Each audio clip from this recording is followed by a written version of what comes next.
एक जंगल में एक शेर रहता था। वह जंगल का राजा था और बड़ा बलशाली था। सारे जानवर भय के कारण उसका गुणगान किया करते थे।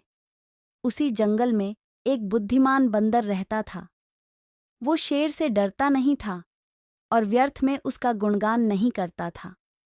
शेर की यह बात बुरी लगती थी। एक बार उसने बंदर को बुलाया और कहा, जंगल के सारे जानवर मेरी प्रशंसा करते हैं, तुम नहीं?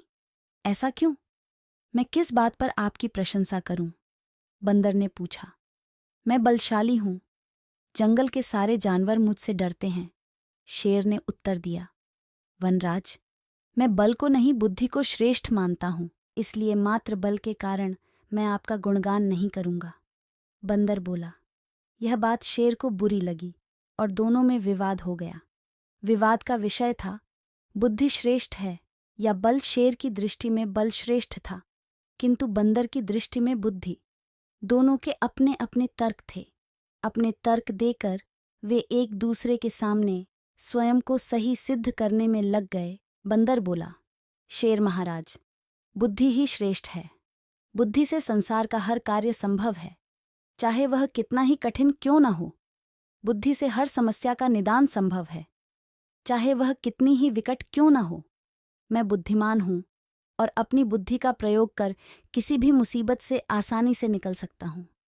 कृपया यह बात मान लीजिए।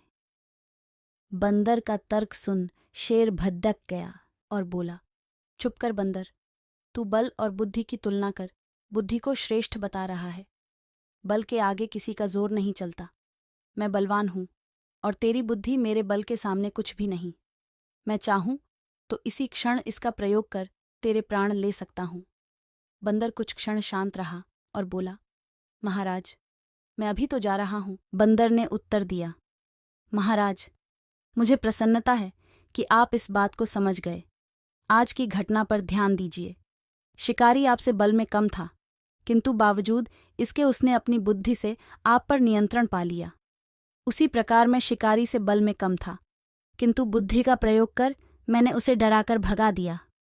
इसलिए हर कहते हैं कि बुद्धि बल से कहीं श्रेष्ठ है। शेर और बंदर की कहानी की सीख, बुद्धि का प्रयोग कर हर समस्या का निराकरण किया जा सकता है। इसलिए बुद्धि को कभी कमतर न समझें।